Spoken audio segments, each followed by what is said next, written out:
Hi, Fashion Dolls. It is Transformation Tuesday, August the 2nd, and welcome to another episode of Style by Stevie. Our very special guest today is the protege of our favorite, Conscious TV. Make sure you guys go and subscribe to his YouTube channel. I love Conscious, and I love our next special guest, Reckless Lodges of the Reckless Bureau, is here with us today, ladies and gentlemen. And we're going to be talking all things LGBT, his advocacy for LGBT people and black people, and so much more. Let me share this live, ladies and gentlemen, so that we can get this interview started. I'm super excited for today's interview. Joining me tomorrow, we have actor and makeup artist Mike Mazza. He will be joining us, so make sure you guys tune in for that. I'm feeling pretty good today, and I hope you guys are also as well. So let me share this live, Fashion Dolls, so that we can dive right into this interview. Hi, Mike. Mike will be here with us tomorrow, ladies and gentlemen. So make sure you guys tune in tomorrow at 4 p.m. I'm super excited for our next special guest. Reckless Logic is here. He's going to be joining us, and we're going to be talking all things LGBT and so much more. So make sure you guys tune in. Make sure you guys share the live as well also. So we're going to get this started, ladies and gentlemen.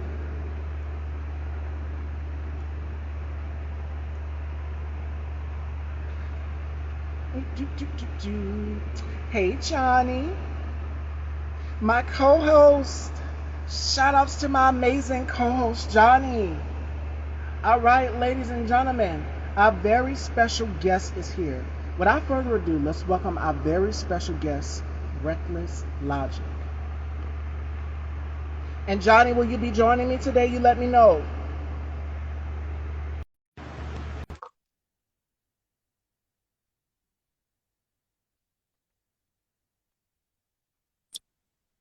Hello, and welcome to the Dollhouse. How are you? I'm doing all right. Do I sound clear? Yes. And And do my I look co-host clear? is here. Yes, we can hear you and see you. Let's welcome back my co-host, ladies and gentlemen. Mr. Johnny is here also. Yes, ma'am. Hello, and welcome back, Mr. Lud. What's up, y'all? What's up, peoples? What's Hey, up, what's dolls? going on? My amazing co-host is back, ladies and gentlemen, Johnny. And we kind of were talking, so I wanted it to be a surprise. So we're glad to have him back. We are here with Reckless Logic today, ladies and gentlemen. We're going to be talking all things unapologetically black and LGBT on today's show. So Yeah. before we get into this interview, I'm going to ask some questions. My co-host is going to ask some questions also, Reckless. So Okay. how's your 2022 been for you thus far? Because we know we've had so much going on with this pandemic that's still here and still ongoing. How's it been for you so far? Well, it's funny that you actually went straight into that. My 2022 is different only because simple fact of I recently lost a very close family member of mine. Yeah. So like this family member was extremely okay. I lost my mother, so now I'm I guess I'm reaching a different level in life to where actually I have to quote unquote take the training wheels off, but however at the same time move on with life without her actually physically being here. Not spiritually, but more the physical level of her not actually being here with me. So that's how my 2022 is different because that's took up most of the whole year for me personally. My condolences, sincere My condolences. condolences as well. Losing a loved one can be very, very difficult. Oh, Yeah, terrible. That one threw me for a loop right there. I'm sorry, y'all. I'm trying to piece it yeah, together. that one that one hit close to home. And the thing about it is that we've been losing family members over some time now. It's like no, like but you just like uncles, aunties, probably a grandmother. But when it hit like immediate home for me, I was like, whoo, that hit something different. That hit something different. But however, I know all things happen for a reason, and I also know that when it's your time to go, it's your time to go. There is no right time. So it was gonna be feeling like that regardless. So that's how I kind of got through it. honestly. It's difficult. I've had family members contract this thing. This is no joke. So you guys, please be safe out Hey y'all. there. Okay. All Hmm. right, fashion dolls. We're going to kind of lighten the mood here and get into some of Reckless's achievements because he's been doing so much advocacy and speaking out vocally for us in the LGBT community, along one of our faves that we're both familiar with and we know because I did a panel with you, Miss Jace, and CTV and Monica, and it was an amazing panel. I wasn't looking like this during that panel. I just had on a jumper, but thank God for an amazing makeup artist and such, Melanie Nalamite Bridges, for getting me right. But listen, let's talk about your advocacy because you speak up a lot for us in the LGBT community, and I personally want to say thank you. That panel, the last panel you guys did, which was on Flame Monroe, I was like, you guys, I was literally talking to the phone screen, like y'all were both, you and Conscious was saying everything that I was saying as well too, and that Hope Giselle, who I've also had on the show back in 2021, was Yeah. saying also, which is what Macy said was dangerous. People were looking at it as, oh, well, she didn't say anything wrong. No, what she said was dangerous, downright dangerous.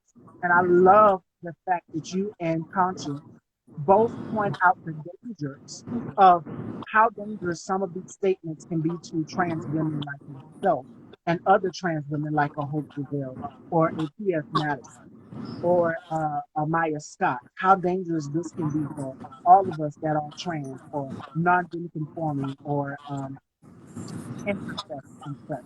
So I wanted to start off talking about your advocacy and spirituality and how important that is being Black and also in the LGBT community. Okay. Well, to be completely honest, um, I believe, and this is something that me and Conscious talk about all the time, is that I believe, and he said it, he has stated this as well, is that not everybody is meant to teach, and not everybody is meant to, I guess, quote unquote, be an advocate or speak Yeah, up for things. Only because simple fact of a lot of people, they don't get a chance to actually self actualize and actually put their experiences into words. And a lot of times too, the difficult part about that, because even if you put it into words, since for queer people in particular, we never really had the language to be able to articulate our experiences because everything else told us that we're either mistake, we were crazy, we're abominations, we're all these things. But also as well too that is that not only should would you be able to articulate your experience, but at the same time defend it because with every stance, there's always going to be an opposing side. And so a lot of yeah, times too, us being queer, you have to be able to combat the Bible.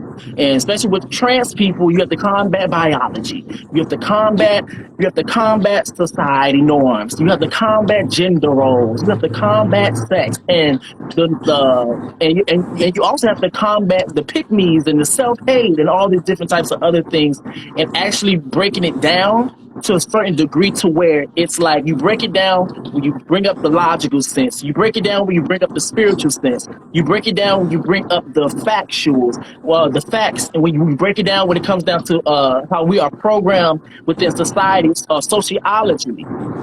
So it's different aspects you have to be well versed in a sense, if you want to be able to truly take it there, at least hold your own. Because and also patience. That's going to be a big thing. Patience is a huge thing because in certain spaces, you're going to have to be in certain space. If you want to, quote unquote, be a teacher or make a change, you're going to have to be in spaces that don't see you as such. You're going to have to be in spaces that's going to be triggering. You're going to have to be in spaces that's going to look at you as other than or less than. So you also have to be mindful and be aware of the dog whistles that may be gaslighting, of the dog whistles that's going to be triggering to you, the dog whistles that are going to set you off and not always fall into that into those traps. So that's really what it is. Mhm. and you guys do it so effortlessly because it's hard. The challenges I listened to some of the panels and I said I could never like this panel right here. I've done panels on my show in the past, but Mhm. I said my head was off and I said, Wait, Miss Stevie. Wait, Miss Stevie. I can't yeah, hear you. I can't hear you. okay. Can you Hmm. guys hear me now? Can you guys hear me? No, I think it's him driving. I believe it's him Okay. driving. I'm It's gonna like put the myself wind. on mute. I'm almost to the spot. I'm gonna put myself on mute. Okay. Okay. All right. Can you guys hear me now? Yes. Yes. Perfect. I said my hat goes off to you and Conscience because I couldn't do it. When it comes to those panels, I personally can't do it because you have so, and that's what we want. We want people to have different opinions and other sides in the community to Mm. understand our side. It's not easy. It's going to be obstacles that you're going to have to get through. But I see what Conscience and you are both trying to do, and it's trying to get people to understand us and the LGBTQ community, and more importantly, educate. Because when you educate, you bring awareness to certain things. And Yes. I've seen a conversation with Big Frida and Slim Thug on College Hill, Celebrity Edition. And I believe that that is how a conversation should go. Ask someone what pronouns do they prefer or recommend and have a conversation with them. Oop. All right, can you guys hear me? Yeah. Okay. You're back now. You're back now. Okay. There we go. Okay, we went out for a sec. Yeah. Yes, I Okay. was saying that I've seen the conversation with Slim Thug and Big Frida, and I do believe that that's how a conversation should go with someone like my co-host here, Johnny. Johnny's an ally. He's an Okay. ally to the LGBTQ community. And the thing about it is, he takes so much for being on this platform with me, a trans woman, and my other co host, who's also a part of the LGBTQ community, takes so much. But he always vouches and stands up for what is right. So that's why I put him here Mhm. to kind of balance it out. And it's worked so far. So he's going to chime in as well, too. But just Okay. wanted to say that I love what you guys both are doing on the platform. You're being the voice for some of us. And there are some people in the LGBTQ community that are just like, well, wait, shouldn't they be? Yeah, and they are. You just have to really sit through and listen to the entire conversation to get it point by point by point. Yes. It's not going to be easy. And when it pertains to spirituality, which is something, because we did talk about that when we was on Consciousness panel with Miss Jace and Yes. Monica, you have people coming in, trying to bash us with the Bible, and I don't really talk a whole lot about spirituality, or I'm not really big in the church sector like that. But I would just say this: the Bible says, in my opinion, to love people. Who are we to judge? We all have our own sins, our own flaws at the end of the day. And I do believe that that book is based on patriarchy. And for years, this what we've seen in the black household has been taught that what goes on behind these walls stays behind these walls. Don't talk about it. Don't be about it. The man is the Yeah. household. Now things are changing. And people are saying, we can't subscribe to this anymore. So I'm just going to touch on that briefly. But your thoughts, because you wanted to touch on spirituality. Hi, down. Um, I'm gonna say this. When it comes down to spirituality, I personally believe that it's more beneficial only because of the simple fact of it allows people to take into consideration other people's humanity and also see people as human. Because I think a lot of times too, with different religions, it kind of makes you, in the words of Conscious, he loves this word, narcissistic, only because of the simple fact of it makes you seem like you're on the right side of things and everybody else is on the wrong side of things. Now, that would probably be quote unquote different, and Preach. I'm just going to use it for example purposes. It would be quote unquote different if we were in a different nation, as in where dictators dictated what people should or should not believe and all these things. Not saying that is right, but however, since we do live in the Western Hemisphere, aka USA, and the USA is a melting pot for different belief systems, different walks of life, different races, different gender identities, all these different things, we're going to have to be able to accept and also respect each other. Because with that being said, we're always going to have these issues. We're always going to have people trying to weaponize their own religious beliefs just to come out on top, and then use a Bible. Well, I'm going to say this because I did have a conversation about this before too. The Bible is not bad. It's just that the way that people utilize the Bible that is where the issue comes into effect. Because a lot of times, too, we always talk about what the other saints did within the Bible, but we never talk about what Christ did in the Bible. So a lot of times they misconstrue stories. They misconstrue what other saints said who weren't followers of Christ. And since you're supposed to be, quote unquote, a Christian, or you're supposed to follow the Bible, you're supposed to follow Christ. And but also too, I cannot fully get mad at certain people for believing certain things, only because of the simple fact of we live in a system that make them believe it. And for a lot of queer people, we believed it too. That's the reason why self-hate there's a lot of self-hate within the queer community. There's a lot of self-hate and anti-blackness within melanated community and also within indigenous people, because of the simple fact of you have people who aren't qualified to teach spiritually, who don't know the historical context, who don't know the stories in context to where they actually implement and apply them to regular life today. And also too, not always having the best spirit, because the thing about it, people always talk about they hear voices, they hear from God. Keep in mind too, when you are up in a sanctuary or in a sacred space, depending upon your energy and your intention, God is not the only person that can speak to you. And that's not always his voice that you hear. So once again, it's a lot of brainwashing. I do believe it's a lot of programming. Like the whole thing when it comes down to the Bible in particular. Conscious was literally telling me about this. He was saying how even within the text, people always take it surface level. People only take it for what it actually says instead of thinking more on a spiritual level. And I'm gonna be honest with you.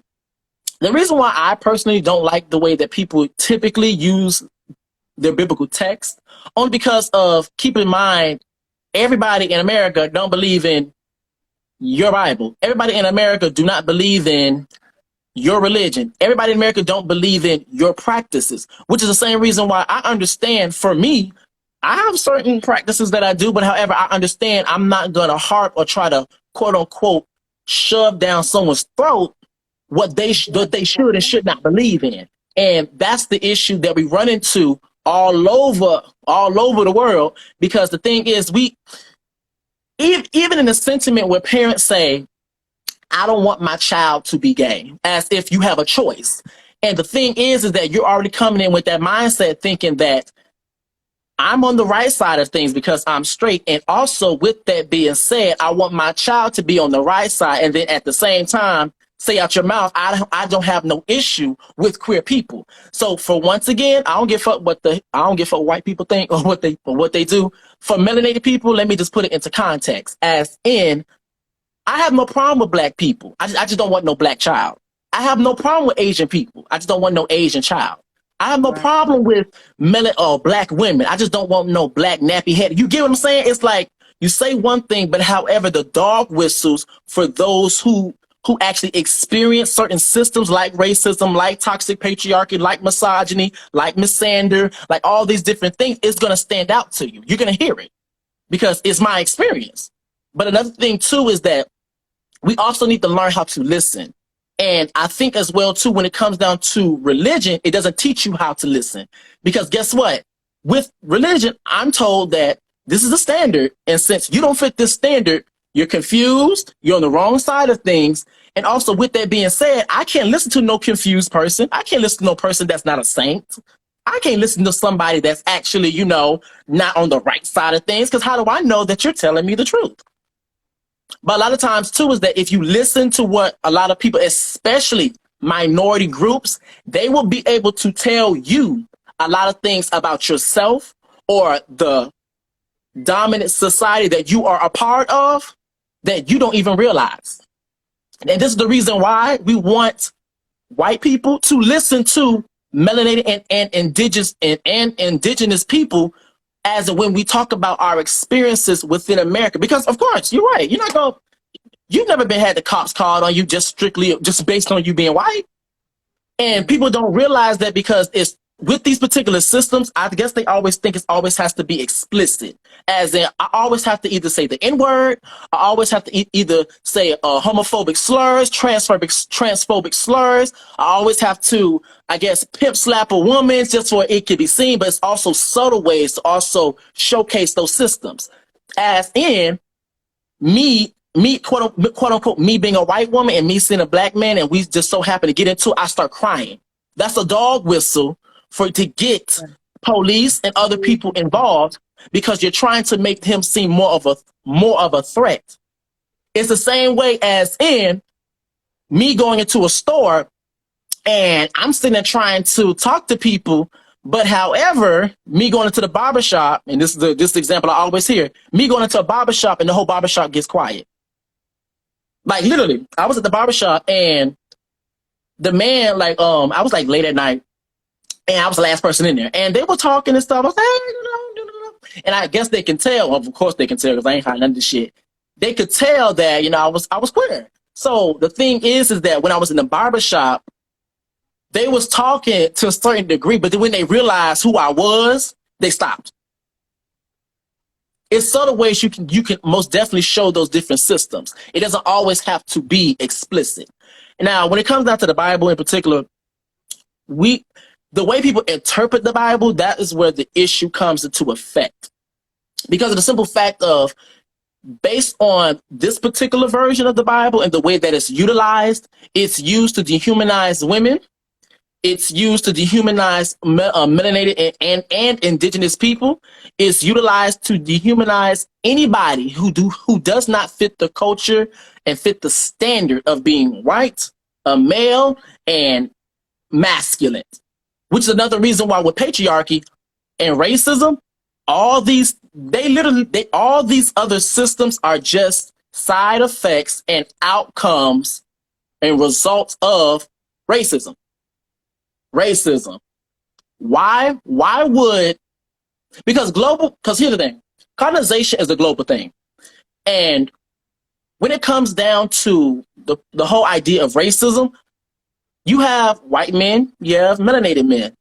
What am I going to use against you just on the base of being a man, and also realizing that men are really the only type of the only type of people that could be a threat, because women are considered to be less than. So they weren't worried about the women, they were worried about the men, because you're supposed to be the protector and the provider. So let me worry about you. What can I do to make myself up here and make yourself down here? Let's use race.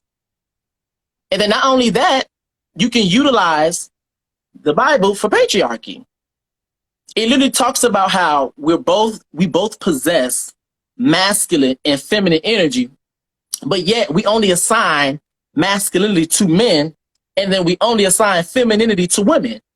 And the thing about it is that we possess both. If you mean to tell me that Adam is supposed to be a man or male, and he's supposed to possess masculine energy, and then not only that, Eve came from Adam, and Adam is in the image of God, that means we possess all those things. That means we're also in the image of God, women included. But even with that, they got rid of all of the she, her pronouns when dealing with God. And now we're sitting up here. Another thing too, and with the Bible and the way that it's utilized, they sell faith. And the thing about selling faith is that here we are. We have an entity, a deity that's male identified only. And we also use that male identity to be able to have dominance over female, woman, or femininity, the divine feminine. And then now we're sitting up here in America having women go to a religion that you have to look to a man for your salvation. And now we're sitting up here wondering why women put faith in men. Now we're sitting up here wondering why women always try to look for the potential or hope a man does better. My thing is, we socialize people on a daily to do something, but then we're mad when they do it, and we punish them when they do it. So it's a lot. It goes really deep when it comes down to it. I kind of went on a whole little rant right there. No, Girl. I'm definitely getting and I'm understanding. Don't worry, be happy says oppressive.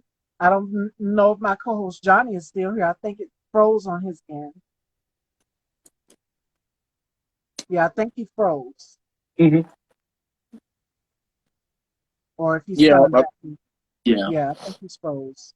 So let's talk a little bit about the Reckless Bureau, your brand, your channel. Tell us a little bit about it.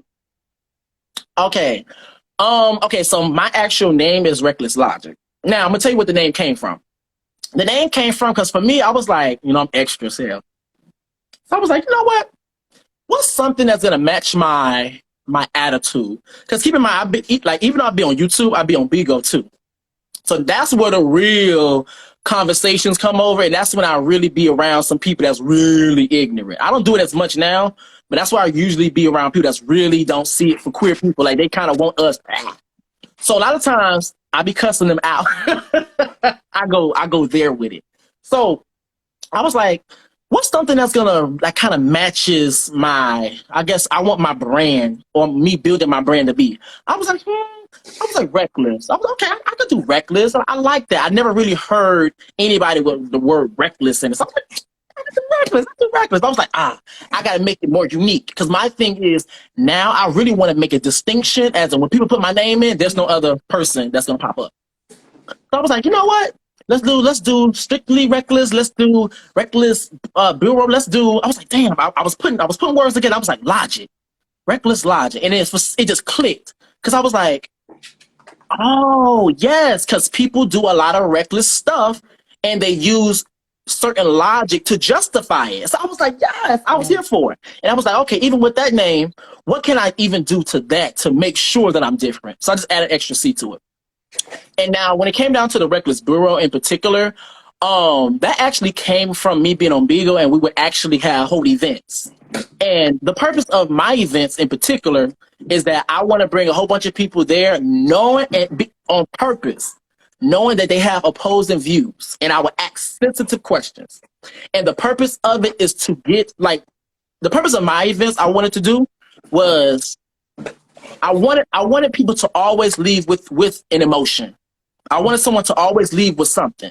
As in, I didn't care if you hated me. I didn't care if you left there mad. I didn't care if you left there happy. I didn't care if you left there satisfied. I wanted you to leave with something. I wanted you to really like kind of like even if that means irritate you. So I was like, the Reckless Bureau, because this whole reckless thing is kind of like sticking with me. So I was like, what's something that I haven't heard before? I was like, Reckless Bureau. So I came up with it, and then I was asking about religion, trans persons, and baby, it used to get lit over there. So I just kind of carried it over to YouTube. That's how that So worked, that's honestly. and it all came together. And then another thing you do is you and conscience make people think when you have these conversations. People come up with opposing views, and then people who are not aware, and it's a good way for them to be educated as well, also on the LGBT, how we live our lives. It's LGBT people. We're not going to say lifestyle, but how we live in general, That just ain't that word. navigating through life as LGBT people and taking a walk in our shoes to get the other side. That's the only Mm. way to have a decent conversation. Yes, yes, and that's something that I had to be taught as well too. Because okay, so one of the things, and the reason I keep bringing up conscious because he is my mentor, but one of the things that he said to me that was powerful and it really helped amplify and elevate my patience. He told me, and I kind of mentioned it before, but he told me, he said, how do you expect people to get it if we are in a system that don't allow people to get it?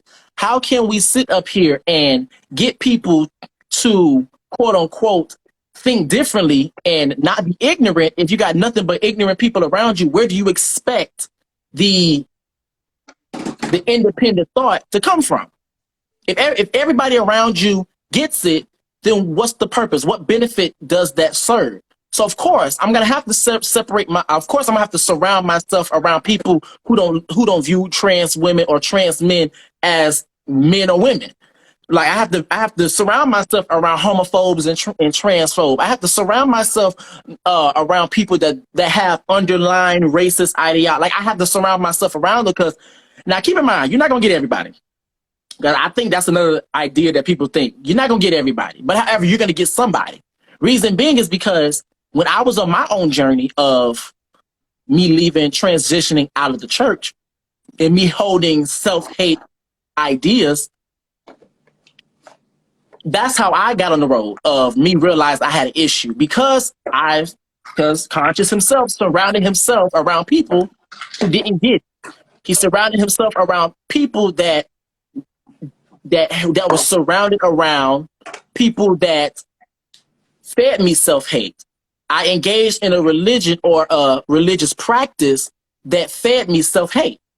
So, and only God knows. Like, keep in mind, I was already on my own journey of trying to find different answers because I wasn't getting it from the church. I can tell you that much. For me personally, I wasn't getting it from the church because the thing about it is that, once again, we cannot sit up here and say that we are a community and that we're not, quote unquote, that we don't have archetypes, that we are not monoliths, but yet we set a standard. But however, with that standard, it lacks diversity and it lacks humanity. And also, with that standard, you utilize that standard to oppress and dominate other people who don't fit that standard. So we can't sit up here and talk about we're not monoliths, we don't have archetypes, we're all not the same, all melanated people are not the same, but then you have a standard, and those people who are not the same, that's not hurting nobody, that's not disrespecting nobody, that's not over here trying to completely ruin the black community in a sense, that's triggering. Ruin the black community. What seems to be the issue? But however, that's that narcissism. So, I guess. All of it, 100%, 100%. And you and Conscious take a lot. I remember on the episode where, again, the episode that really stood out to me, the most powerful one was the conversation that you and Conscious had about the comments that Macy Gray made.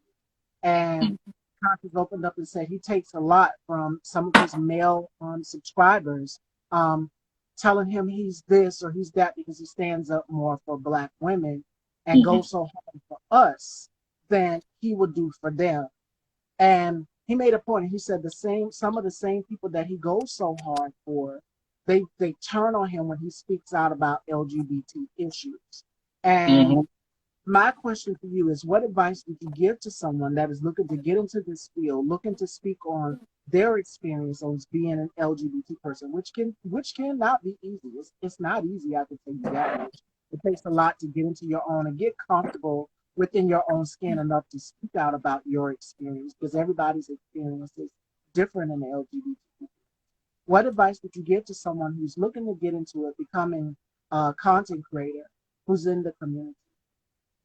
The advice that I would give personally is you have to be able to come to a sense of self. You have to be able to humble yourself and do a lot of unlearning.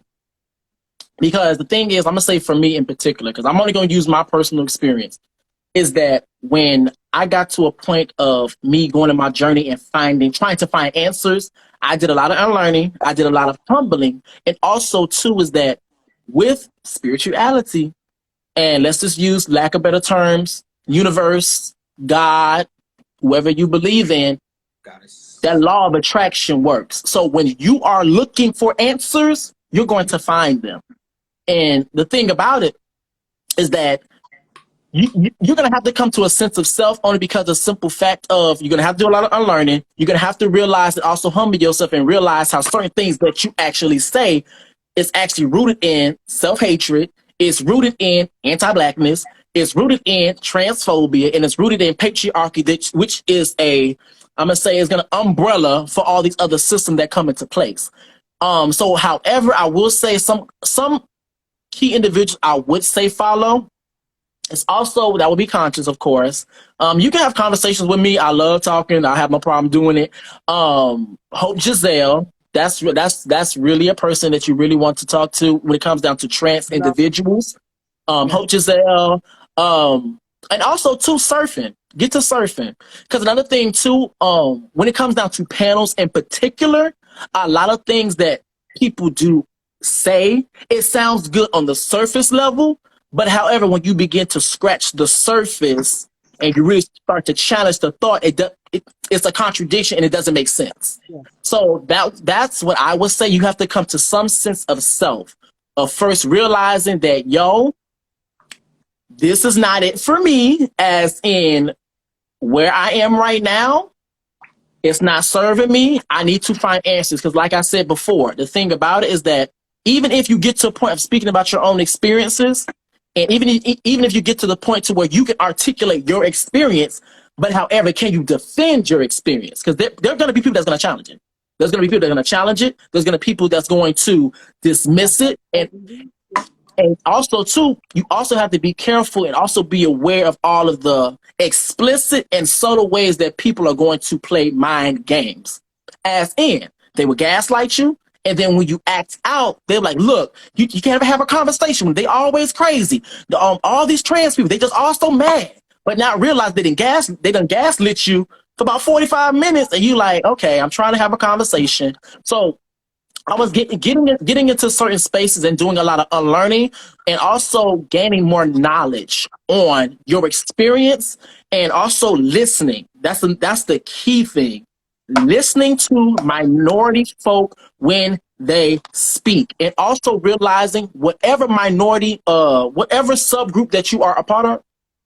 Ooh, okay, I'm back. Okay, whatever subgroup that you are a part of, realize and also know if you have a privilege or not.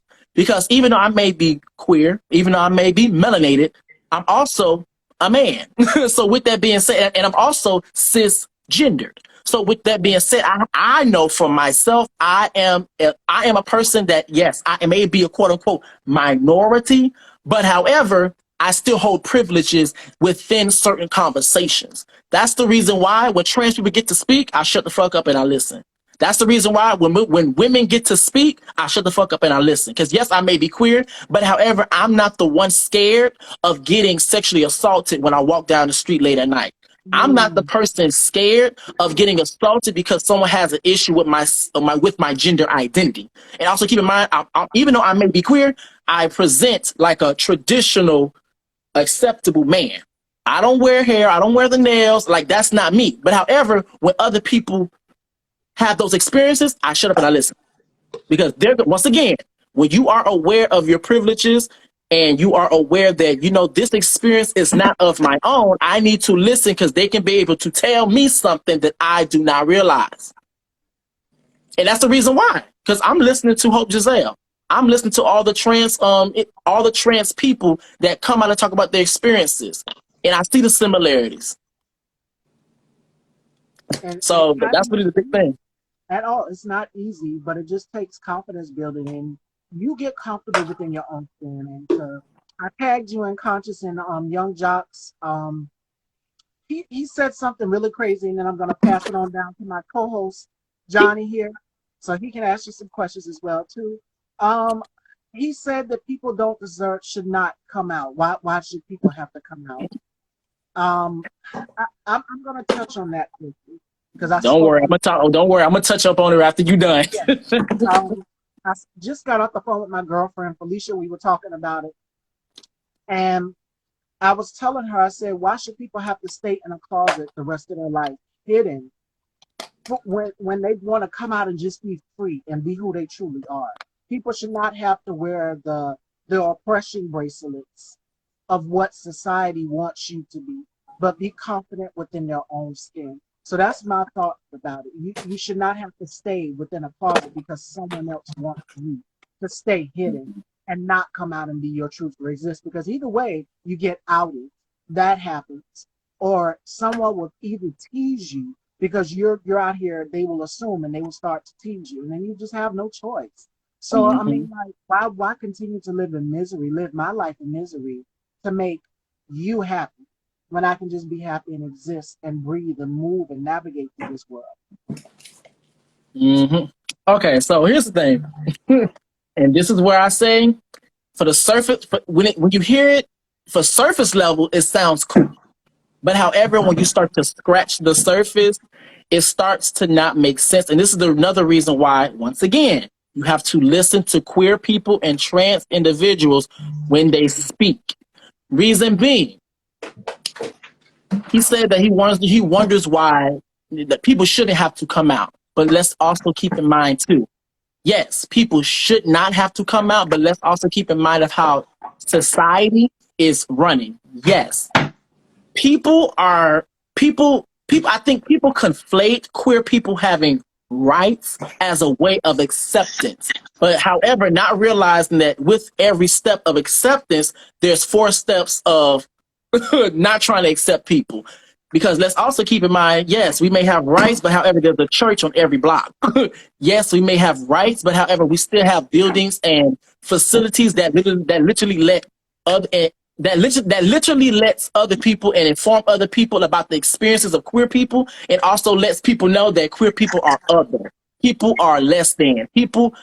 Queer people are abominations. Like this philosophy is still getting spun, and this even goes so deep to the point it's even in people's subconscious to the point to where they even when they think even when they think that they are allies or they're being advocates, they still have that unconscious bias. And the thing about it too is that let's take DL culture for example. You mean to tell me that we trash DL people on a regular, but however, we expect people to come out and be safe? That doesn't make any sense. You cannot disrespect DL people and them having proximity to homophobes and transphobes, which is the reason why they're not coming out. And they also hear the sentiments from the church. They hear the sentiments from different religious practices. They hear the sentiments of how people treat other openly queer people, specifically trans individuals, because people could be compartmentalized in that way, as in, oh, you with that gay shit, you with that bi shit, you with that lesbian shit, but that trans shit I can't fuck with.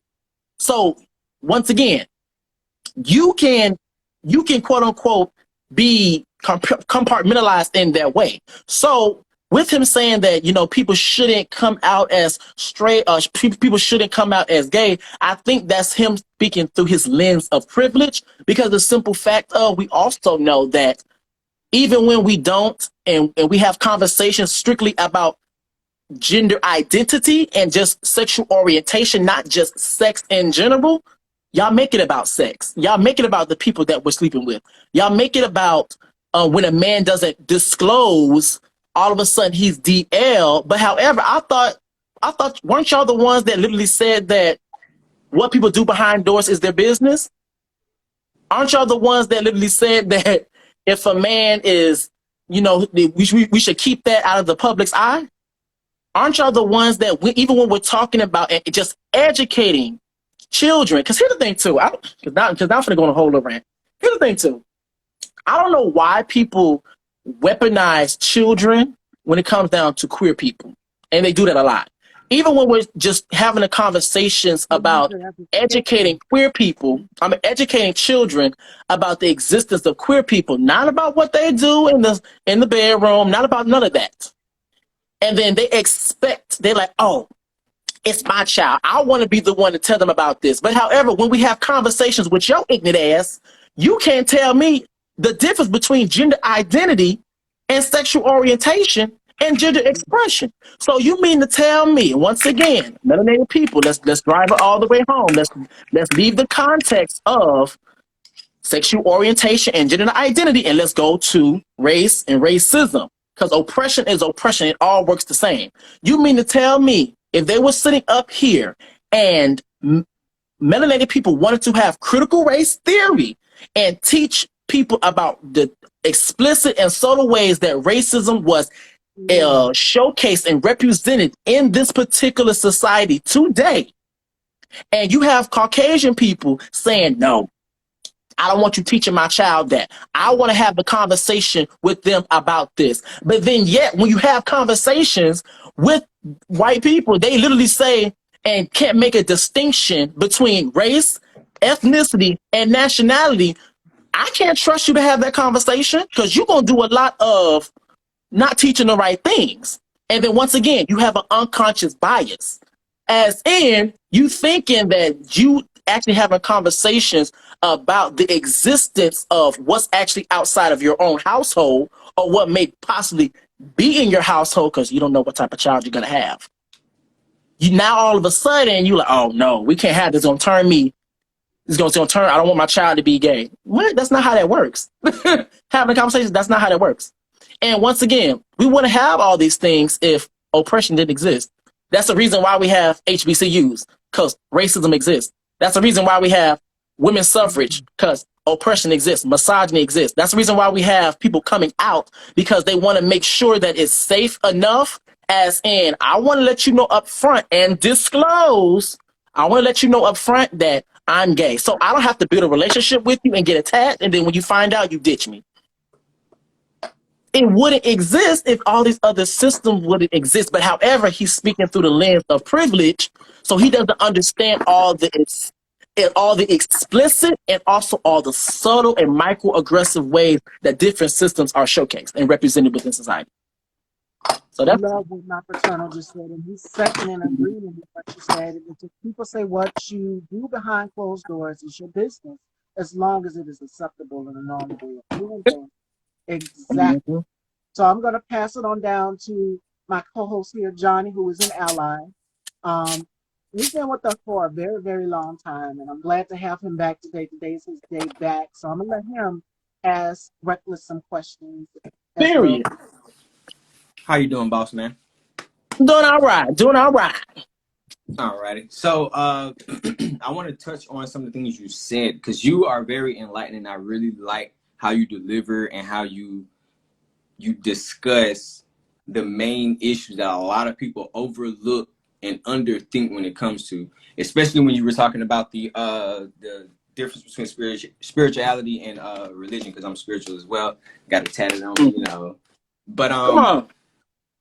before I get into the question, I want to pretty much tell you, I want to like add on to what you were saying. Like you were saying, like, you know, people force things upon people. And one thing that when it comes to religious people, I always often question, I'd be like, so you're so easy to lure somebody into your lair, but you're not willing to go into theirs. You want someone to accept what you believe in, but you're not willing to be open to what they believe in. It's just kind of like, you know, if you're so true to your word and it says, you know what I'm saying, you shouldn't, you know, outcast these or those, then why are you doing that? You know, scenario would be, you know, snake in the grass. If I'm going outside and I see a snake in the grass and I turn around and I come back upstairs, I'm running, you're like, why the hell is he breathing hard? And I'm like, I have a choice. I have a choice to either tell you there's a snake in the grass or to be like, I just came back outside because I don't feel like going outside. Now, what kind of friend would I be to not tell you there's a snake outside and you go in the backyard and that's where the snake at and you get bit and you come back?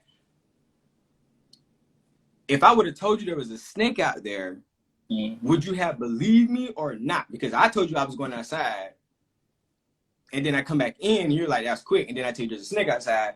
I'm not forcing you to believe me, but me telling you, I'm alerting you of the danger that's ahead. So if you continue to go and you get bit, that's not on me. And that's what a lot of people do. A lot of people don't take the warnings and the signs, or should I say the disclaimers that we give, so they automatically judge us opposed from what we say. And then it's kind of like, all right, if I come in, I'll be like, you better not go outside, because if you go outside, blah, blah, blah, now I'm forcing you not to go outside. That's going to make you be like, well, I want to see what's so dangerous. You know what I'm saying? That's basically what you were getting to. And that's the issue that we have. That's why a lot of people are so judgmental, because, you know, we're born to judge people. It's in cartoons. It's in movies, all of this and that. Like, a lot of people don't understand you're programmed to judge people as you grow up because of what you see on TV, how they go about stuff, how they address stuff, this and that. Like you said, it takes a lot of unlearning and decoding and this and that for people to understand. But that's going to take centennials. And, you know, it's just kind of like, that's the issue. That's the issue. Well, I do want to add to that. I do want to add to that, though. Go ahead. Okay, so it's this unlearning is, be quite honest, is that once again, I think the thing is, especially when you start talking about the snake in the grass, the reason why, especially once again, I'm having a melanated context. I'm having a melanated context. So for me, the snake in the grass is not always, I don't always fault melanated people for that, only because simple fact of we taught white individuals taught melanated people to believe certain things, and now they don't even know there's a snake in the grass, even though they've been bit, even though they haven't had any type of anti-venom. So now to the point to where you actually are feeding into patriarchy, you're actually feeding into anti-blackness, you're actually feeding into internalized racism, self-hate, transphobia. Like, you're feeding into that, but you don't realize it. Because the thing about it, we hate everything from the white man except for their religion. We hate everything from the white man except for their philosophy. And for one, like I said before, the Bible is it's depending upon the way that you utilize the Bible, you can justify anything up in that motherfucker. You could justify murder, you can justify a lot of things. But however, it's the way that it's utilized. And the way that it's been utilized is the same practices that we utilize as melanated people, and it was never meant to include us. The way that we were taught that it was utilized. Because the thing about it is that when you strip melanated people from their land, when you strip melanated people from their spiritual practices, when you strip melanated people from their sense of identity, and you give them something to substitute and replace that, and it feeds them self-hate, all in all, what you expect them to really think that is a snake in the grass? No, they're not going to think it's a snake in the grass because I grew up on it. No, it's no snake in the grass. I'm okay, even though I think I'm okay. I may be transphobic, homophobic, anti-blackness, and I'm gonna tell you how deep that it runs. Like, it really goes into the anti-blackness. Is that okay? So on Basketball Wives, right? I'm gonna use an example. On Basketball Wives, there was a situation where Jackie Christie, and she brought Brandy into, I guess, a situation where, like, a business trip in a sense, lack of better words. And on the trip, they had I'm about to use trigger language, they had witches. So Brandy had a fit and she had an issue. Now, I will say this, is that with Jackie, I probably would have let Brandy know, only because I understand how people can get, and so I can avoid that type of situation. But here's the thing that I have with the anti-blackness of it all, is that with Brandy, she was saying things like, you know, I have a problem with you having me around witches and all this demonic and witchcraft. But however, you go back to your religion, your Christian religion, that uses witchcraft. Like, it's the same exact thing. Like, you said that they use all these spells and stuff, but literally the Bible, the book of Psalms, is a book of spells. You talked about how all these rituals and stuff, but yet you still participate in a church, or still align yourself with a church that goes and drink and eat the blood of Jesus. Like, you sit up here saying that you're going to be calling upon all these evil spirits, but yet you call upon the Holy Spirit. You sit up here and say that you have a problem and you're on the front lines to defend and go to war about your belief system, but however, you utilize the exact same practices and you pick and choose what is appropriate for you. Because the thing about it is that you're sitting there talking about witchcraft, but yet your witchcraft didn't prevent you from being on the front cover of magazines and drawing in the attention of men and women. So don't pick and choose when something is quote unquote supposed to be witchcraft and when it's not. But however, this is what they do. They take from indigenous and African roots and use their practices, take from it. They put controversial terms with negative connotations on it, like demonic and witchcraft, just so we can hate what comes from us. But then they use the exact same spiritual practices, slap a different name on it that's not controversial, that don't have negative connotations, and then on top of that, they sell it right back to us. Oh, I hate all these spells and all these things, but yet when you pray, what do you think you're doing? That's the law of manifestation. What do you think you're doing when you're calling upon the blood, like you're saying the blood of Jesus? The blood of Jesus, the blood of Jesus, the blood of Jesus. That's a chant. What do you do when you're shouting? and plus, actually, when you actually start to look, and I was actually looking at a documentary, we actually look back until I'm gonna say some of our older spiritual practices and the way they worshipped.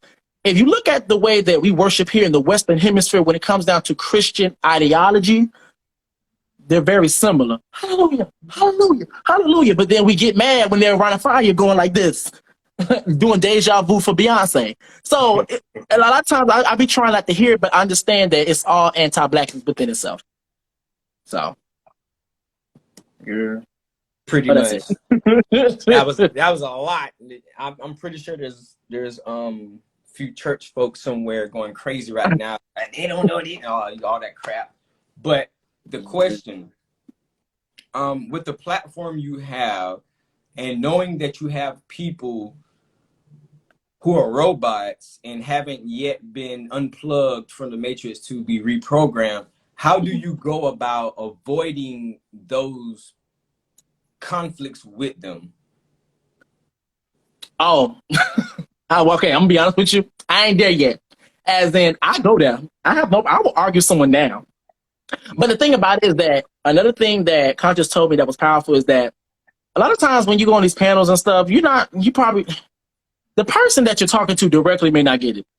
The person that you're talking to directly is going to be the person like, I'm not going to change my mind.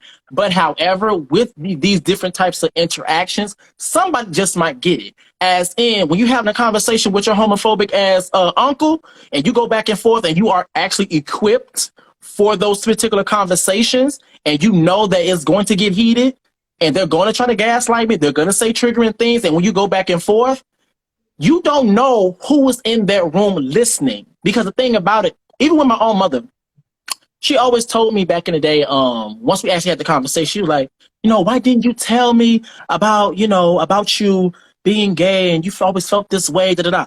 And I told her, I said, the thing about it is that you also have to keep in mind, my mother, she was never the type of homophobe or transphobe that went out and hurt people, or I wouldn't even say she even came out her mouth sideways, because she was always a missionary. She always was told to respect. But however, the thing is that when gay scenes will come on TV, or she sees something that is homoerotic or homosexual engaging, it's the look, it's the smacking of the teeth, it's the subtle, I'm gonna keep using this word, the subtle representation and the subtle mannerisms and the subtle actions that people do that let me know that, oh, okay, I probably can't say this, that, and third. And so a lot of times when she was like, why didn't you come and tell me? I was like, Mom, you remember when that gay, the gay people came on the TV and you had an issue with it? And because a lot of times parents, I'm going to use parents for example, a lot of times people, but in particular parents, like to be within their own household, giving, saying all these different things, but not realizing what type of child that you're raising. And the thing about it is that she was like, yes, and that's the thing. And I'm like, you keep in mind, even though people on the outside wasn't listening, I was listening. So how can you sit up here and say all this stuff about queer people and then expect me to come out and be like, hey, Mom, I'm queer, especially knowing how people feel, especially hearing the stories, and once again, listening to queer people getting kicked out. And then we wonder why DL culture exists. I'm just saying.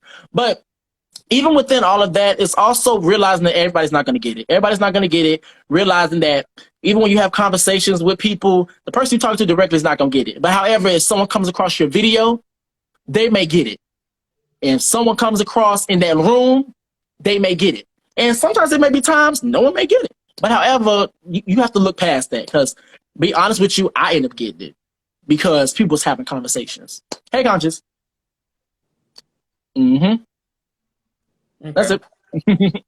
So, with being an advocate and talking out about, pretty much opening people's minds, because that's how I view advocates, and I love them for that, because basically what y'all do is y'all tap into a person's psyche and you open it to a different realm that they didn't even know exists, and it's just kind of like, y'all start doing this. So with doing that, what are the pros and the cons that come behind it? Because I know that's very draining to have to go in those fields, and you have to have a different ways, and you have to know how to channel this, channel that, tone this down, take deep breaths, and meditate, make sure that's a lot of mechanics you have to do within that. So how do you go about doing that?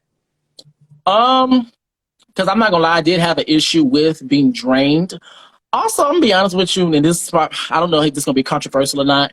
Also knowing when to engage. Because sometimes if I'm not in the mood to do it, I'm not doing it. Because at the end of the day, if I'm not mentally there, You're not How there. I'm not there. So how can I be able to help somebody else if I can't help my damn self? So a lot of times too, if I'm not in the mood or I'm just not mentally there because I have other things going on, which makes me I'm not up to par. I'm not going to be there when it comes to that witty and also letting the response coming out and also articulating myself to the point to where people get it. Sometimes I'll be like, you know what? I'm just going to have to not do it this time. But however, if I got the time for it, we got it. We can get it. But however, it's also always managing myself to where I'm not overwhelmed and also keeping in my mind as in some people not going to get it. So even with that being said, you're not going to get that much out of me to the point to where I'm drained because I understand you're not going to get it. But however, it's a possibility down below in these comments, they're going to get it. So also keeping that in mind as in you may not get it, but however, since you don't get it and you over here trying to gaslight me, I'm not going to give you that. But however, if and plus on top of it, if you don't have the energy for that, don't do it personally. And that may be controversial, but that's how I've gotten through. Because on Bigo, I deal with some real homophobe and transphobe. Like, they really want us, and we're like, the black home, the nuclear family, you know, that shit. So sometimes I just don't deal with it, honestly. And then also, too, because another thing that popped in my head, also knowing a sense of yourself. Because the same way how you're an ally, right? And even when you enter certain conversations and just say with the homophobe, transphobe, and they display it on any type of level, subtle or explicit, they may even challenge you, and I'm pretty sure you got this, they may challenge your own sexual orientation just because you're speaking up. But however, if you did not have that sense of self, you may actually feel discouraged to actually do what you feel is right. And like a lot of times too, and this may be controversial, but I'm gonna say it anyway. A lot of times too, when I have conversations with men and I ask them certain things, a lot of times too, they say that the reason why they don't speak out when it comes down to queer or LGBT issues, or even queer people, even having gay friends, is because of they fear that they won't have access to women anymore, and people are gonna judge their own or be prejudiced and prejudge them about their sexual orientation. So and that's because they don't know who they are, which is another thing that is a fucking problem, because a lot of women and men don't know who they are. So you not knowing who you are is going to cause controversy, and it's going to make you look like what you're not trying to look like, because now you're letting others know that you're confused on how to feel or how to go about something. So now they're looking at you like, oh, you a question mark, you know what I'm saying? And that I really hate that, and I really hate that, because a lot of people make things what it ain't and what it shouldn't be exactly what it wasn't, and now it is. Yep. That's really how it is. And then once again, all these systems intertwine with each other. They literally do. Like, even within patriarchy, you have hegemonic masculinity. As in, you have masculine, and this is the standard. But however, for those men who are heterosexual and also fit the standard, if they're not masculine enough, they also become victims of toxic patriarchy. Which is another reason why, if a man is not a quote unquote a real man, he gets weaponized for that, as in, oh, you're not being a real man. Or sometimes it can be physical abuse, or sometimes, a lot of times, verbal abuse. Oh, use a B, use a pussy, use this, use that. So it's they all intertwine with each other. That's why we have to get rid of all this bullshit. Tear all that shit the fuck down, and stop being selective about who the fuck can be free and who can and cannot be free. At the end of the day. And we got a question for you, Reckless. Our fraternal wants to know, what is the difference between gaslighting and emotional manipulation? That's good. I'm gonna be honest with you. I'm gonna put both of those motherfuckers in the same box. Only because the simple fact of gaslighting. I'm gonna say, for me personally, because I never actually thought about that question, so I may change over time. But I'm gonna say for right now, I'm gonna put them in the same box because of the simple fact of when you're gaslighting, you're trying to emotionally manipulate, as in you're trying to appeal to the masses, like you're trying to do the work. But however, you know what you're doing and you know what to say that are dog whistles for those people who don't have that certain experience to hear out loud. As in, for me, if I hear, yes, take time with me, it's also hard to hear all of these terms and remember all these terms, but yet you are so quick to say out your mouth, alternative lifestyle, but yet you cannot remember queer. That's a dog whistle for me, and I feel like it's BS because you can remember alternative lifestyle, which is long as hell to say, but you can't remember queer, or you cannot remember trans, or you cannot remember gay, or you cannot remember something that people are telling you to refer to them as. And then once again, if you're on a panel around people that don't get it, they're not going to understand it. But however, when they gaslight you, then when you react, all of a sudden from the outside looking in, and for those who don't have that experience and recognize the gaslighting or the emotional manipulation, it's going to look like you just went off for no reason. And it's like, no, I didn't go off for no reason. You're trying to be funny, and I'm trying to actually do the work, actually have the real conversation. Because once again, and I always bring her up, and I don't give a fuck. And this is the issue that I have with Miss Flame Monroe. Is that the thing is that this is where the gaslighting comes into effect. And this is what Hope Giselle was talking about. You want to have the conversation with somebody that you know is not equipped and is not going to combat what you're saying. You want to have the conversation with somebody who's not going to have the exact same quote unquote experience, because guess what? Even with Flame, she holds a privilege.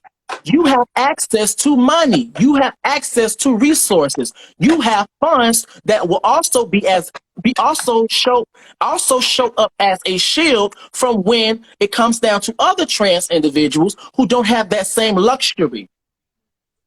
And also, too, since you tap dance, you're more than likely to be protected because they're going to use you as a way to justify their BS. But here's the thing with a pick me. And this is the reason why I be going. Can I cuss on here? Can I cuss on here? You've been doing it the whole interview. Oh, okay. I've been trying to filter it. I'm be honest with you. Like, I've been trying to filter it. But let me get real raw. Like, because sometimes, I try to be politically correct, but let me get real raw. Because the thing that gets me with a pick-me-ass bitch is that the thing is that you're so willing to put other people on the line just for your own personal gain. But thing is that you need to realize is that when they're done with you, guess what? They're going to discard of you. Because the thing about it is when they're done with you, the checks are going to stop. In the words of Hope Giselle, the appearances, the invites are going to stop. All these things are going to stop. And then guess what? They're going to discard of you the same way all the other individuals. They use you. Exactly. They use you. So a lot of that shit, they need to get rid of all that shit. Tear all that shit the fuck down. We don't want it. We don't want it. Take it somewhere else. But yeah, like the whole thing with gaslighting and emotional manipulation, I feel like that's the same thing. At least for right now, because I never really thought about it. But I would say it's the same thing, personally.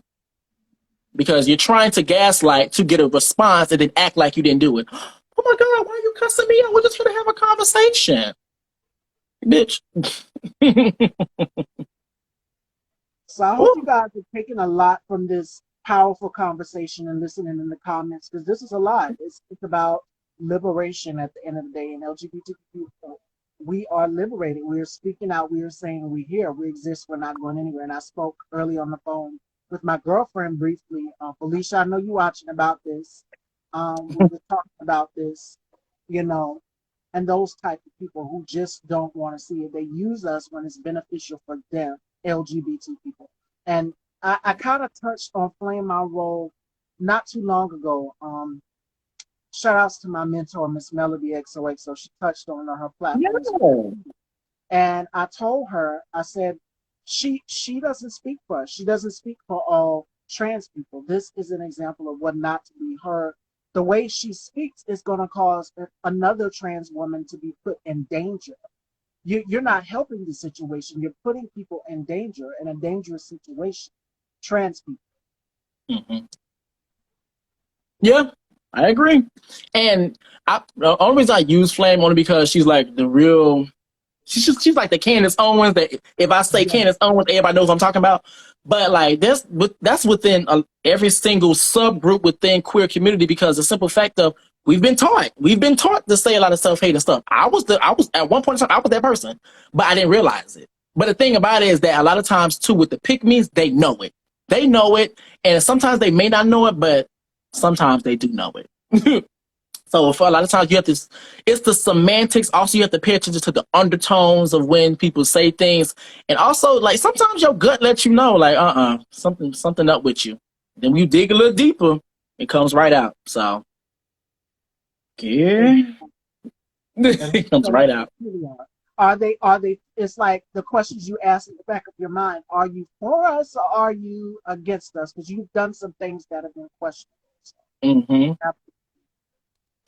But all these things, all of these issues and things come from different types of systems. They all intertwine with each other.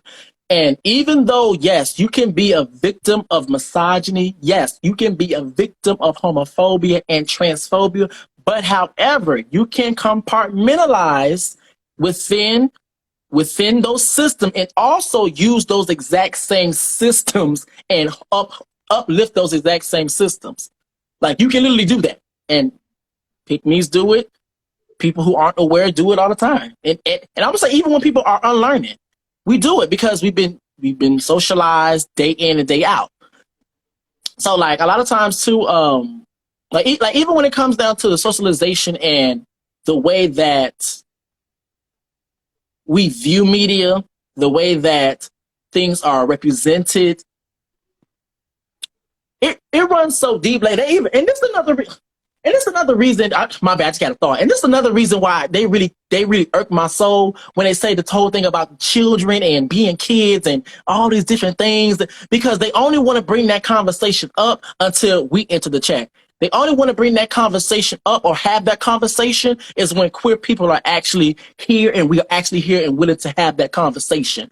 But however, the thing is that this stuff even runs so deep, and we sit up here and we wonder why women are socialized to look for a man to save them, but yet in every fairy tale book, every fairy tale story, there is a princess and the knight in shining armor is coming to the rescue, and she is helpless, weak, docile, submissive, and etc. And so I just can't. Like, once again, it sounds smart for the surface level. When you start to scratch the surface, like, okay, this bitch. I'm like, girl, that's it. Exactly. All right. All right, Fashion Dolls. We're waiting on Johnny to come back. We're going to do our rapid five with Reckless. And then if you guys have any questions or comments, we can go ahead in the meantime. All right, the thing about it is the token spokesperson speak on experiences that does not apply to them to paint a different picture of what is occurring regularly.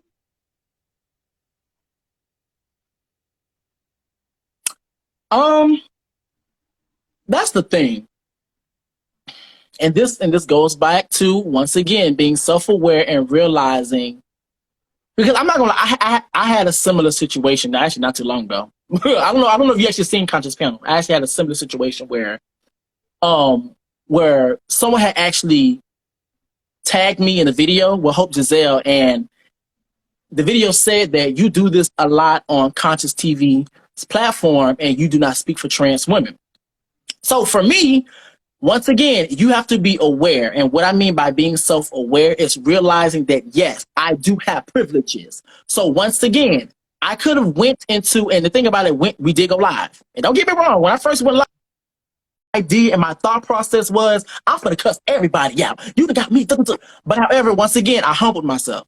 Realized that I do have a privilege, and also realized this is not my experience. And since it's not my experience, I need to shut up and listen, because maybe they can tell me something that I'm not realizing. And so that's what I did. I sat back and I listened to trans individuals come up to me up on the panel and talk to me and let me know, oh, if you say this, this is why, yada, yada, yada, yada. And that's the issue with people who don't have certain experiences speaking on certain issues, because the simple fact of, you may think that you're helping, but however, you're really shooting yourself in the foot and shoot us in the foot in the same breath. Because not only that, the same way that they use pick-me's, they also use allies as well too. As in, oh, even he thinks the same thing. But however, you have to humble yourself and listen when minority people are telling you something. Even if you quote unquote don't quote unquote agree, or even if you feel certain ways, you must listen, because you never know what you're going to take out of that. And that's what I did. And I took something out of it. All right. It makes you better equipped. Johnny, Mm. welcome for just joining in. So I'm going to pass it on down to Johnny. We're going to do our rapid five with Reckless and Oh our Lord. turntable where our guests get to ask us questions. Reckless I, has to tell us 5 things he can't live without. And the next segment is going to be called Turntables, where our guests, I'm going to pass it on down to Johnny, and Johnny's going to do it. So, okay. here you Top Okay. So I five. have. Oh. Top Mhm. rapid five things you can't live without. Any order, any context, it doesn't matter. This is your top five. That I can't live without. Mm-hmm. Um, talking. That's gonna be one. Talking. Um, food. I love food. I be trying to get away from food. Food. Mm, sex. I'm be honest with you. Sex. Okay, I can fast and do all that, but for a long time, sex. Um, I'm a social person, so I'm gonna say people. Because I'd rather be annoyed, but I'd rather deal with people. Now the fifth one, I don't know about that. I don't know. But that family. I'm gonna throw family up in that, even though it's counts as social. So I'm gonna count as family.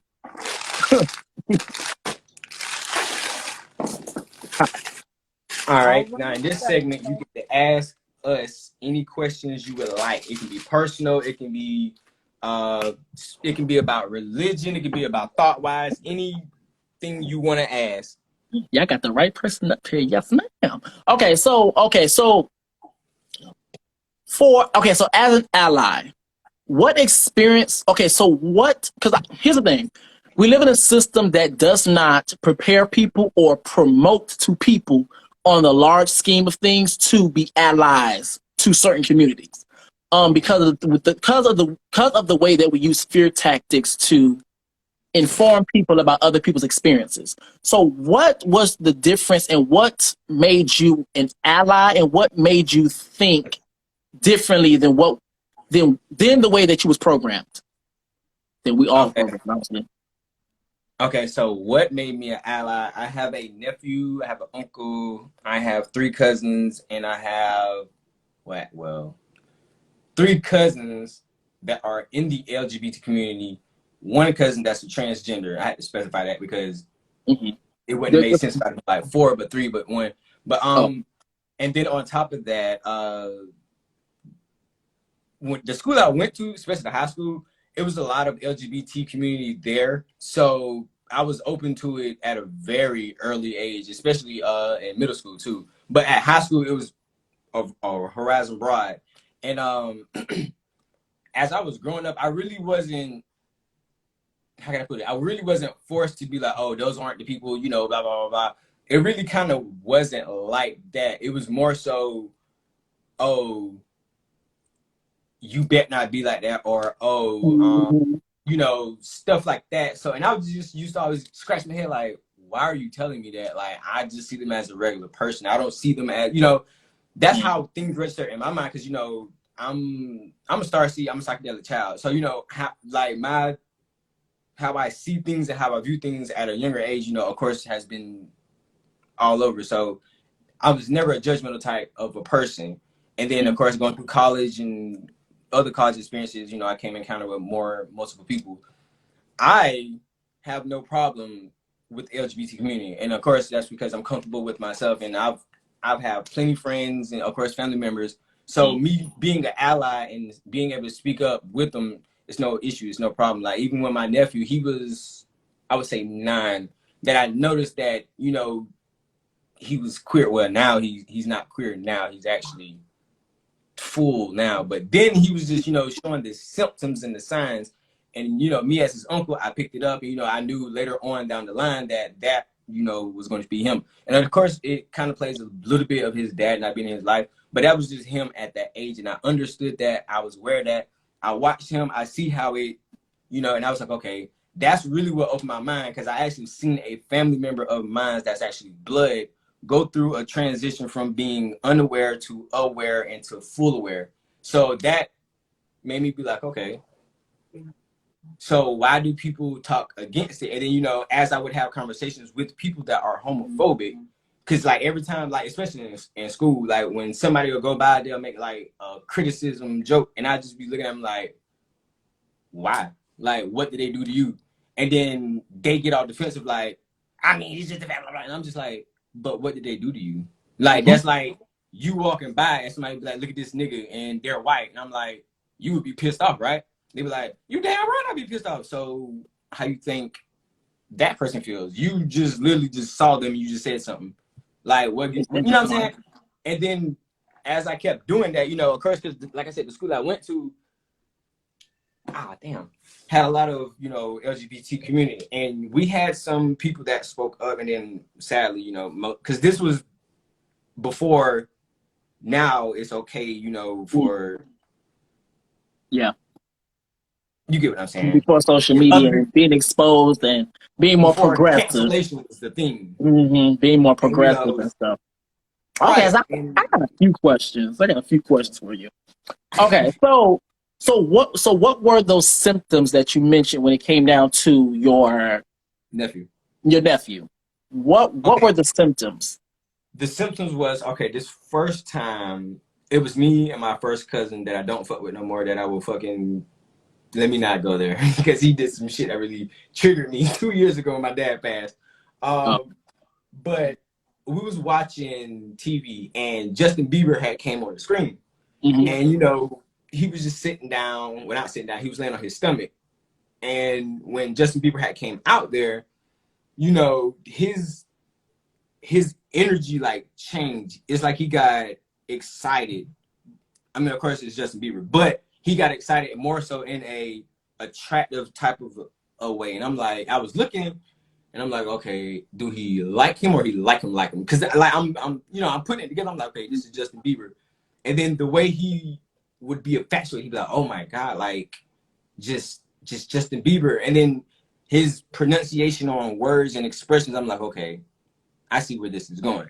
And of course I didn't bring that to my brother, because hell, he was here and there or whatever. And I was like, okay, whatever. And then on top of that, my nephew Donovan, that's his name, he was raised around a lot of women. His mom, his sister, even though she was younger, his two older cousins, Jessica and Naya, they were in the house the most. So he was around women. So, you know, this is what he sees. You know, this is an everyday thing for him.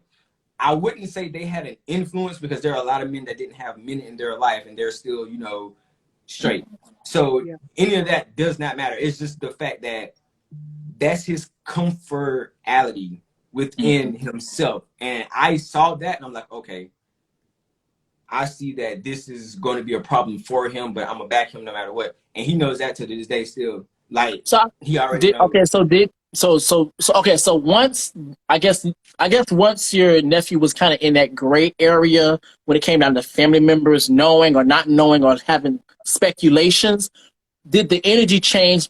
Did the energy change with the interactions with your nephew and the rest of the family, or the people that had speculations? Okay, when he came out, his mom, because she's really religious, very, she's one of them, because my mom is one of them, and me and her, that's a whole nother story. But like my mom, it actually was a situation that happened last year that I'm not going to speak about. Miss Stevie knows, but it, like, that changed that kind of like was a slap in my face when that happened last year. But with my nephew, everybody kind of was surprised, but not a surprise, but a surprise, if that makes sense. It's kind of like they were like, I wasn't expecting this, but I had a synopsis, but I just couldn't put my finger on it. And I'm just sitting here like, who are y'all to judge? Y'all are all Christians. Y'all accept everyone.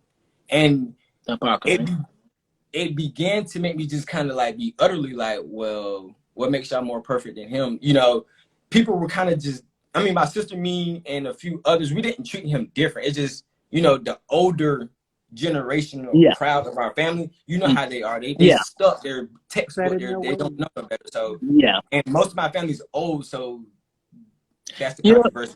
The reason why I asked that is because literally what that what that situation was or could have been was literally that hegemonic masculinity that I was referring to.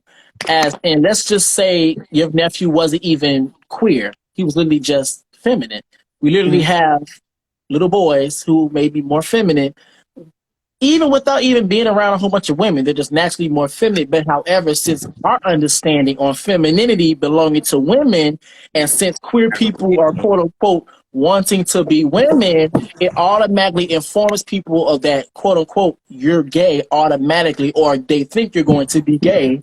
And the thing about it is that what that does in the response to trying to combat your child not to perform masculinity or not perform masculinity in a certain way as a man or as a son or a child is that when they get older, they overperform masculinity, and that's where the hyper and toxicity comes from. Yep. Mm-hmm. All righty, so Miss Stevie. Okay, so I'm gonna have a controversial question for you too. All righty, so I'm just gonna ask you.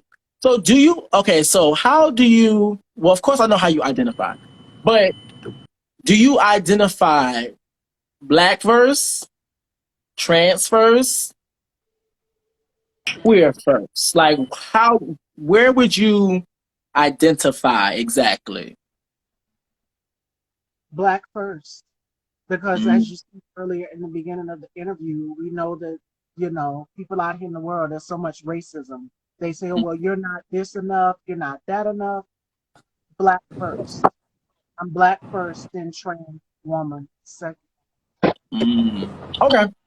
Now, I'm gonna be honest with you. I've had like a bit of a when it comes down to that. Not really saying that it's like I'm black last or anything like that, but I'm kind of in the headspace of all of my parts don't come before or after.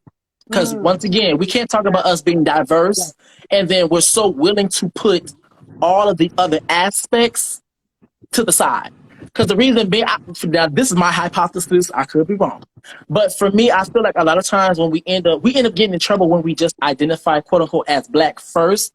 Because a lot of times too, the issue is that when we do identify as black first, for the most part, this is just the hypothesis, my personal opinion. Y'all don't take it personal, okay? Y'all gonna beat me up in these comments.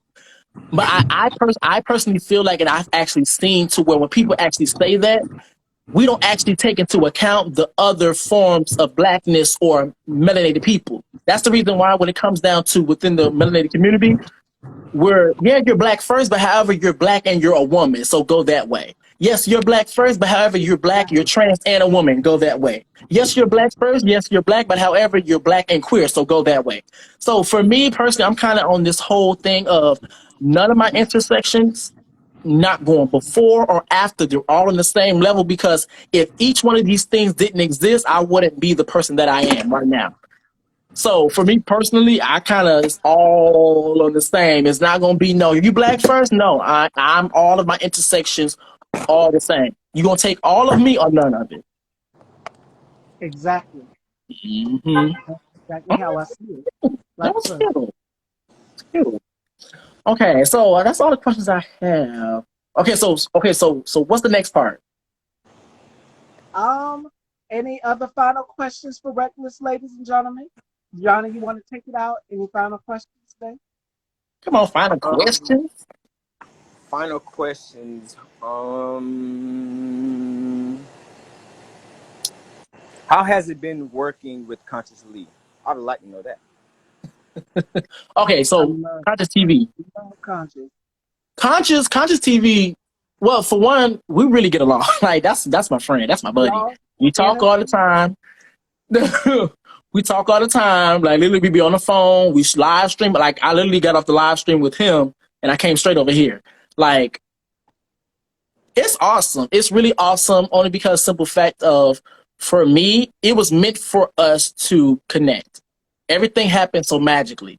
Because even when I was on my journey looking for the answers, he even told me, he said, I usually don't connect with people outside of them hitting me up. But however, something in me told me to reach out or connect with you. And so everything was just so so magical. And really working with him, he really pushes my thought. He makes me think. He makes me he challenges me. He challenges me and my thought process. Which is another reason why I'm able to, because keep in mind, a lot of people look at me, you're so wise and thought. But this only comes from, because I'm still learning, this comes from challenging thought. This comes from me being on panels, and a lot of times, yeah, I may talk, but a lot of times I may be listening too. Because I'm like, okay, that makes sense. And then I'll be like, that sounds a little sketchy over there. So challenging thought, it's really awesome. It's really awesome from my personal experience. Now, if you may be a homophobe or transphobe, he may not. I don't know, but it's really good. It's really, really good. Very enlightening. Okay. So with the platform Conscious TV, what are y'all's next moves within the next 6 months? Like, do y'all have a plan? My plan really for me personally, he already has a plan and that's his platform. I'm just the co-host.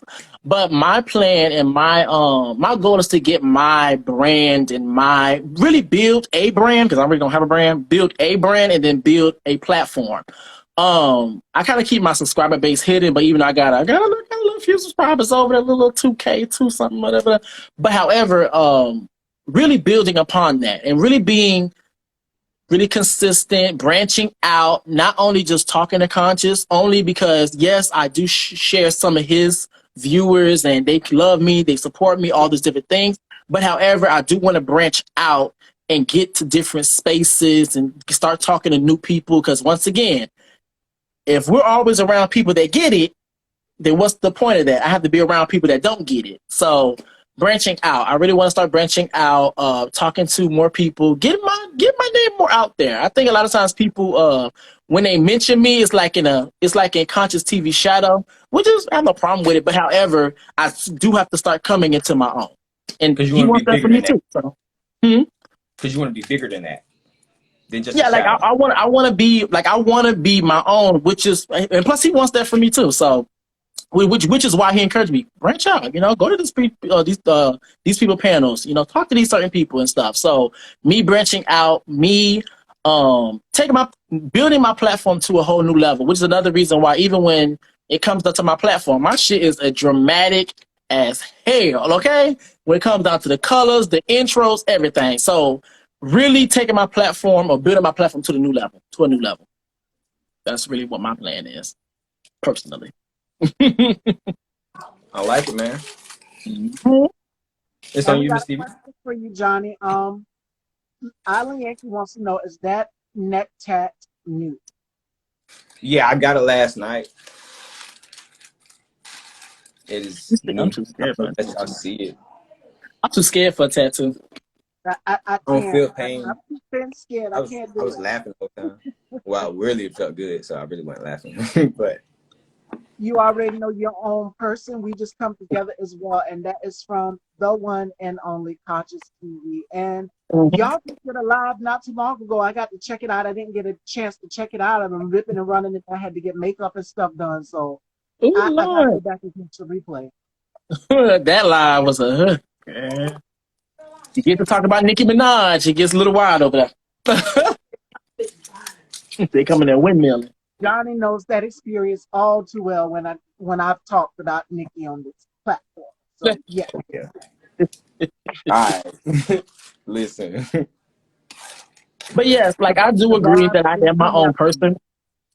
Like I'm not gonna I do agree that I am my own person, but I kind of want to start branching out and stuff, and really, really start taking it to a new level. Because I'm not gonna lie, sometimes I feel like I play it safe.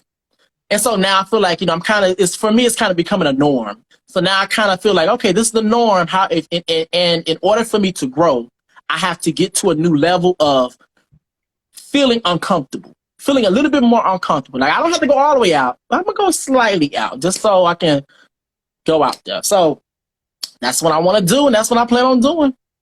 Okay. And you're doing that. Y'all two make an amazing duo. People were saying that in the comments as I was watching the live chat go through. People were saying that you both are a dynamic duo and you both are friends. I love the platform. So keep doing what you are doing. Conscious, if you're watching, the same goes for you. I've been on Conscious's platform. And That's how we met it. I remember Yeah, you. and it's just like the same viewpoints Monica had is the same viewpoints you had is the same viewpoints that I had, and it just gelled amazingly. So, wishing you much more and more success to your platform. It's coming. Thank you, because I'm most definitely gonna need it. Oh Lord, being a content creator is ooh, it's the stuff that go on behind the scenes. People are like, oh, it looks so pretty. That learning It's curve not was easy. something heavy. I'm not gonna lie. When I first started YouTube, I was like, oh, I'm gonna start YouTube. I'm gonna be all right. It's gonna be cute. I'll do my little dude, baby. That learning curve was something so,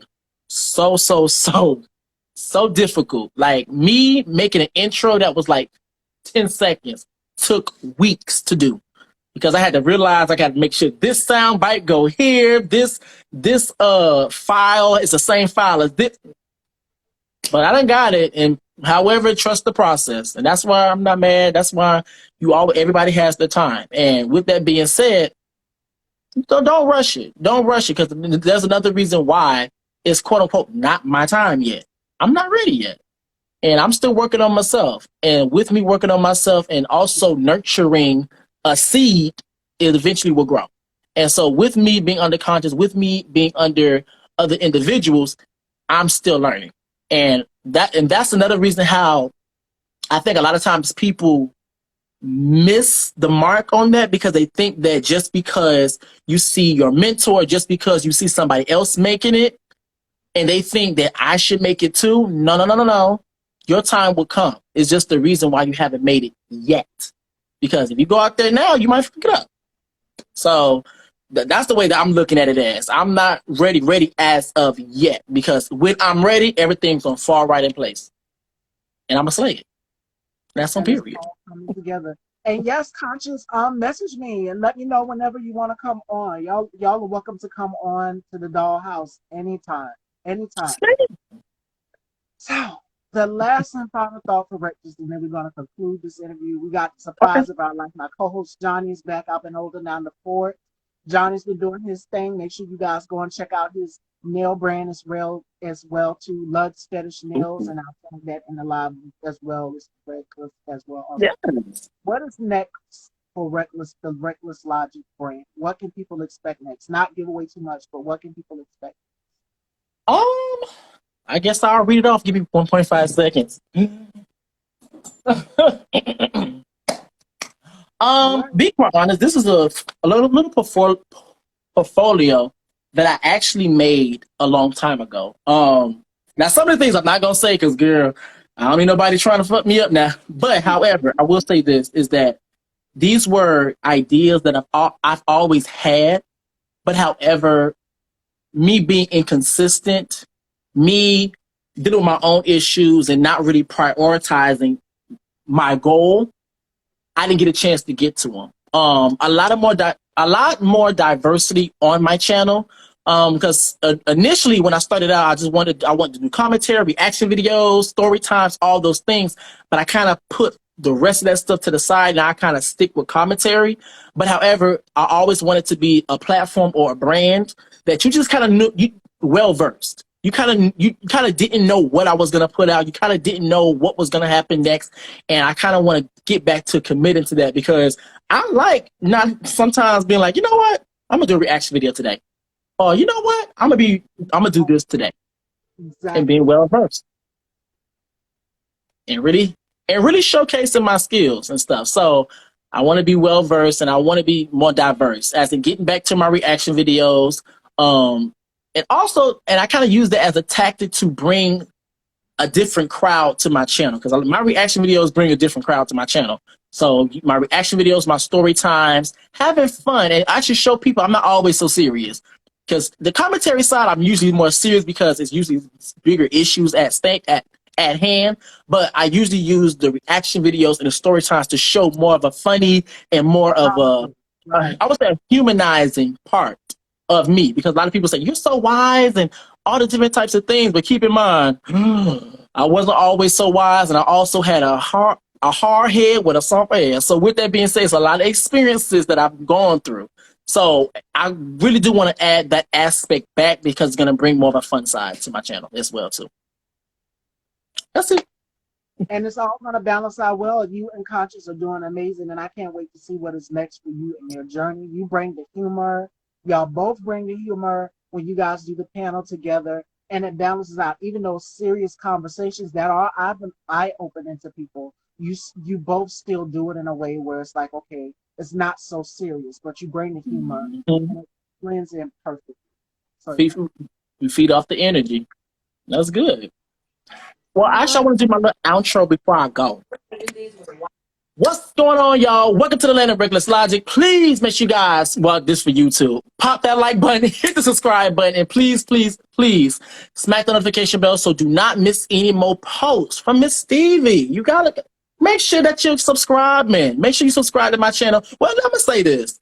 You don't have to subscribe, but make sure you take a little walk over there, watch a few videos or two, and then, just get warmed. I'll give you a glass of water, some chicken or something. And then when you like what you see, just make sure you subscribe. Make sure you come back. However, I know that if you come over there, you're going to be stuck over there. So just make sure you just walk over there. So with that being said, I really do appreciate it. I really did love the interview. I like the conversation. It was pretty cute. And you keep it up as well, too. I know you will. I definitely will. Thank you so, so, so much. It was a pleasure having you here. You and Conscience. Johnny, any final thoughts? You want to plug your YouTube channel, your business? Okay. This is the update that I needed to give everybody. So I was undergoing some universal ascensions. So I was pretty much trying to find something that I lost that I don't think I can get back, but I kind of somewhat got it back. But those who understand. Yeah. Follow my nail page as I'm on it right now, which is Lutz Fetish Nails. The YouTube is 13 Personas, but it's in my link tree on the link on my page. I got more colors coming out, hella more colors from the 2000 plus. I just never put them out yet. But I've pretty much just been backtracking because I was too far ahead of myself and I lost track because the tracks were a little bit too far and I couldn't see it. So I'm getting back on them. I'm in a different salon. I done moved to a new spot, which I'm at now. I'll show y'all a little tour next episode. Make sure y'all stay in touch. I got a lot of new stuff coming out. Like my artwork, I've been practicing on a lot of things. New cartoon characters, new anime, new pop art. I've been tapping back into my artistic side that I left a long time ago. And all I can say is I'm about to have everybody seeing Fifth Dimension. I'm about to bring, you know what I'm saying? I'm about to bring these worlds together. And make sure y'all subscribe to Miss Stevie's channel. Like, let's get it. We need to get back on this, man. Like, we backing up with it. Subscribe. All right, guys. That is it for this amazing conversation with the one and only Reckless Logic, Conscious TV, and my co-host is back, ladies and gentlemen. You guys, Johnny is back. Make sure you guys go and subscribe to their channels, all of their channels. Is important. And book your appointment. Yes, please book your appointment, and I will tag Lutz Fetish Nails and Reckless and Conscious in this live, so it will be up. And be on the lookout for the clip as well too. I love you all, fashion dolls, and joining me tomorrow we have makeup artist and actor Mike Mazza will be here. So make sure you guys tune in tomorrow. We will see you then. Thank you so much, Reckless, for coming to the dollhouse. Thank you. And I really do appreciate it. Thank you guys so very much. I will be stepping through here more often because I really did I like the vibe. I like the conversation. So we will be stepping through here more often. I really do appreciate it. Thank you guys so very much. I'll see you guys later now. All righty. You're so welcome. And Johnny, welcome back. It's so good to have you back. You guys take care, ladies and gentlemen. Marietta.